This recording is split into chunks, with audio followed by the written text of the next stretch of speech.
제9장. 예수께서 길을 가실 때에 날 때부터 맹인된 사람을 보신지라. 제자들이 물어 이르되, 랍비여, 이 사람이 맹인으로 난 것이 누구의 죄로 인함이니이까? 자기니이까 그의 부모니이까? 이 사람이나 그 부모의 죄로 인한 것이 아니라 그에게서 하나님이 하시는 일을 나타내고자 하심이라. 때가 아직 낮음에 나를 보내신 이의 일을 우리가 하여야 하리라. 밤이 오리니 그때는 아무도 일할 수 없느니라. 내가 세상에 있는 동안에는 세상의 빛이로라. 이 말씀을 하시고 땅에 침을 뱉어 진흙을 이겨 그의 눈에 바르시고, 실로암 못에 가서 씻으라. 실로암은 번역하면 보냄을 받았다는 뜻이라. 이에 가서 씻고 밝은 눈으로 왔더라.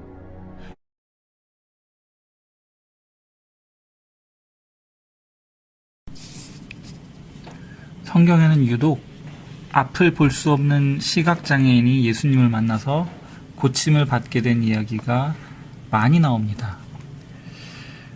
왜냐하면 그것이 곧 선악과를 따먹고 하나님을 떠난 모든 인간이 스스로 하나님을 바라볼 수 없고 하나님을 느낄 수 없고 찾을 수 없다는 것을 우리에게 보여주기 위해서 성경의 저자인 성령께서 그 맹인들의 눈을 뜨게 되는 그 이야기, 그 사건을 사용하셔서 우리에게 구원을 가르쳐주기 위해서 그 이야기들이 성경에 많이 들어가 있는 것입니다.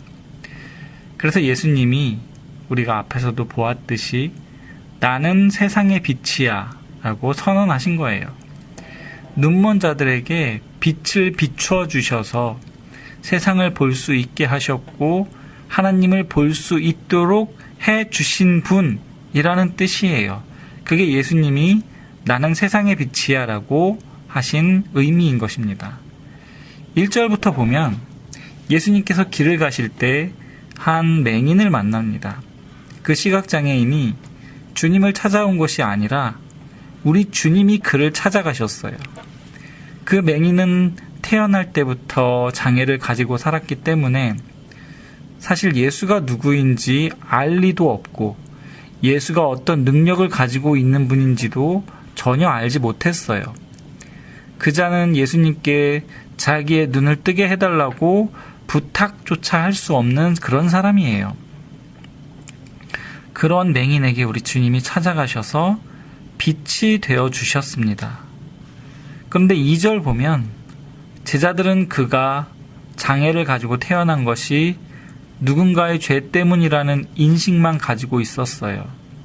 제가 지난주 주일에도 설교했지만 인간이 이 세상에 살면서 당하는 고통은 분명 죄 때문이에요. 맞아요. 누군가의 죄 때문에 내가 고통을 당하고 또 나의 죄 때문에 누군가 고통을 당하는 세상이에요. 그런데 우리는 단순히 그렇게 원인과 결과에 의해서 죄 때문에 고통당하고 있는 그 모든 문제를 죄 때문이라고만 해석해서는 안 된다는 것입니다. 그 안에는 분명히 하나님의 뜻이 있다는 것을 알아야 해요. 3절에 예수님이 그렇게 대답하셔요. 그 사람이나 그 부모의 죄 때문이 아니라 하나님이 그 사람을 통해서 일을 하시기 위해서 그가 눈먼 자로 태어난 것이야. 예수님이 사람을 보는 시각은 우리와 달라요. 예수님은 언제나 하나님 아버지의 뜻 안에서 모든 세상을 바라보셨기 때문에 이 땅에서 고통당하는 사람들의 마음과 삶의 모습을 그들의 죄와 허물 때문으로 보지 않으시고 하나님의 뜻 안에서 그 사람이 어떻게 하나님을 드러낼 것인가, 하나님의 뜻에 초점을 맞추고 우리를 바라보십니다. 요한복음 6장 38절부터 보면 이런 말씀이 있어요. 예수님이 말씀하시기를 내가 하늘에서 내려온 것은 내 뜻을 행하려 함이 아니요 나를 보내신 이의 뜻을 행하려 함이니라. 나를 보내신 이의 뜻은 내게 주신 자 중에 내가 하나도 잃어버리지 아니하고 마지막 날에 다시 살리는 이것이니라. 내 아버지의 뜻은 아들을 보고 믿는 자마다 영생을 얻는 이것이니 마지막 날에 내가 이를 다시 살리리라 하시니라. 우리 우리 예수님이 그렇게 하나님의 뜻에 죽기까지 순종하셔서 우리를 구원해 내신 거예요. 우리를 잃어버리지 않기 위해서, 하나님의 뜻을 행하시기 위해서 우리 주님은 하늘에서 이 땅으로 내려오셨어요. 40절 다시 보면 아버지의 뜻은 뭐라고 돼 있냐면 아들을 보고 믿는 자마다 영생을 얻는 것이라고 하죠. 그래서 저 맹인이 예수를 보게 되었어요.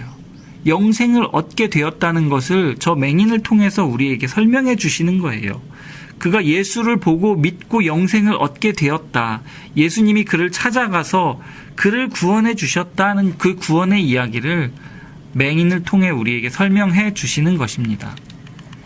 그리고 우리 예수님은 십자가에 달려 돌아가시기 전에 우리에게 그렇게 말씀하셔요. 요한복음 17장 18절을 보면 아버지께서 나를 세상에 보내신 것 같이 나도 그들을 세상에 보내었고 또 그들을 위하여 내가 나를 거룩하게 하오니 이는 그들도 진리로 거룩함을 얻게 하려 함이니라. 하나님이 그 아들 예수를 세상에 보내셔서 예수가 낮아지시고 예수가 죽어지심으로 세상의 빛이 되어 주셨어요. 마찬가지로 예수님도 우리를 세상에 보내신다고 성경이 말합니다. 우리가 낮아짐으로 우리가 세상에서 십자가를 따라가는 거룩한 백성이 되어서 누군가의 빛이 되어주라고요. 여러분들의 삶의 자리에서 어둠 가운데 있는 누군가에게 참된 빛이 되어주기 위해서 낮아지고 십자가를 따라 죽어지는 삶을 살아가라고요. 그렇게 예수님이 우리를 세상으로 보내셨어요.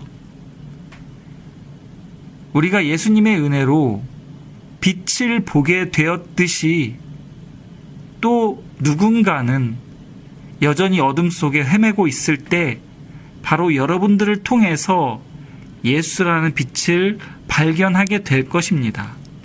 그게 여러분들이 가진 힘과 능력으로 되는 게 아니라 예수님이 우리에게 보여주신 그 섬김과 낮아지심, 그 십자가의 방법으로 각자의 자리에서 진리를 드러내고 그 빛의 역할을 감당할 때 그 누군가가 예수 그리스도를 바라보고 진리를 깨닫게 되는 역사가 나타나는 것입니다. 그렇게 여러분들의 삶이 누군가에게 빛을 비추어주는 귀하고 복된 삶이 되시기를 주님의 이름으로 축복합니다.